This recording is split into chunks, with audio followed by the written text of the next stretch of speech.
सो देखो, अब ये ना इन बच्चों को नहीं पता कि कैसे फिगर सामने बैठा रहेगा, बोलेगा मैं शेयर खरीदने वाला हूँ, अगले 2 घंटे में वो बेच देगा सामने से, आपको लेने के लिए फोर्स करेगा और खुद बेच रहा होगा,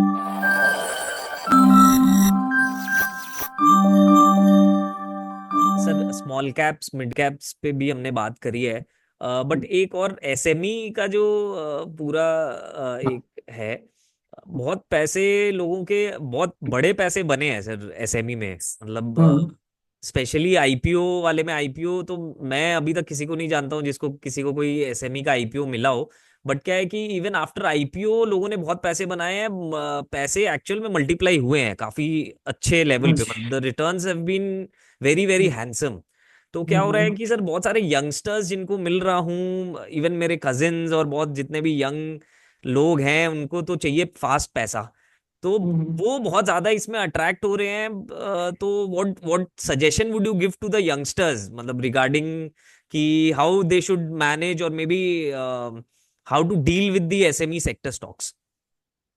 सो एक एक मोहित, इससे सिंपल सा एक ही रहता है कि देखो, जहां पे भी अगर आप 40 टाइम, 50 टाइम, 100 टाइम पी दे रहे हो, ठीक है, और वहां पे आप इन्वेस्ट कर रहे हो, तो प्रॉब्लम उसमें यही आती है कि जब तक प्रमोटर या जब तक जो जो भी सो कॉल्ड स्ट्रॉन्ग हैंड है वो गेम में इंटरेस्टेड है, आपको पैसे बन रहे हैं, ठीक है, जिस दिन वो गेम में इंटरेस्टेड नहीं है, आपके सारे पैसे जीरो हो जाएंगे। Right, right.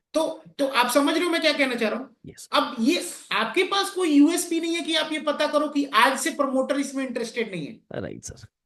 अनटिल अनलेस की प्रमोटर आपका दोस्त हो, और दोस्त भी स्टॉक मार्केट में आप समझो कोई दोस्त प्रमोटर भी नहीं लोगों को चीट करते हैं, राइट? आपने है। देखा है, मैंने देखा है, मैंने तो बहुत मतलब सामने से देखा है, राइट? आपके सामने बैठा रहेगा, बोलेगा मैं शेयर खरीदने वाला हूँ, अगले 2 घंटे में वो बेच देगा सामने से, आपको लेने के लिए फोर्स करेगा और खुद बेच रहा होगा। देखो, अब ये ना इन बच्चों को नहीं पता कि कैसे फिगर आउट। मानता हूँ कि एसएमई में सारी कंपनियां बुरी नहीं है, आई स्टिल फील कि वहां पे 10-15% कंपनियों में वैल्यू, बट 80-85% कंपनियां जो हैं वो उनमें बबल्स हैं, वो कंपनियां over the period of time, वो कंपनीज आपको 2-5 साल बाद आ पाओगे तो नहीं दिखेंगे।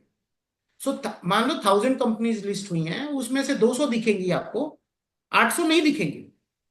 800 में से 400-500 प्रमोटर्स पे से भी कोई चीटिंग का केस या कोई इंसाइडर का ट्रेडिंग का केस फाइल करेगी over the period of time, ठीक है, या बुक बुक एडजस्टमेंट्स का केस फाइल करेगी, इन्फ्लेशन मतलब इन्फ्लेटिंग द रेवेन्यू या इन्फ्लेटिंग द प्रॉफिट का केस फाइल करेगी, कुछ ना कुछ होगा, राइट?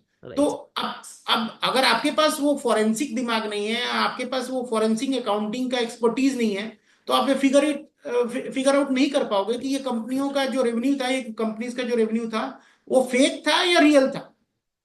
राइट। मैं ये नहीं कह रहा हूं आप मत करो, लेकिन एक बार ना इनके प्लांट जाके देखो कहाँ पे हैं, कैसे हैं, और उसके बाद बड़ा कैपिटल डिप्लॉय। मैं 2-5-10 लाख रुपए इन्वेस्ट करने की बात नहीं कर रहा हूँ, जहां पे आप 2-4 करोड़ रुपए डाल रहे हो, so you go do the plant visit, do the homework, and then you invest, then कोई प्रॉब्लम नहीं है। लेकिन जहां पे को ना प्लांट है ना कुछ है, सिर्फ मतलब आप समझ रहे हो मैं क्या कहना चाह रहा यस। हूँ? तो वहां पे सिर्फ और सिर्फ क्यों? क्योंकि कोई जॉकी है, वो स्टॉक चला रहा है, उसको इंटरेस्ट है, लेकिन ठीक है, अभी तक उसको इंटरेस्ट है, कल से उसका इंटरेस्ट नहीं हुआ तो, राइट? Right so sir. हाँ, सो वो थोड़ा सा आपको ध्यान में रखना पड़ेगा, but I still feel 15% companies में वैल्यू है, 85% कंपनीज में बबल है।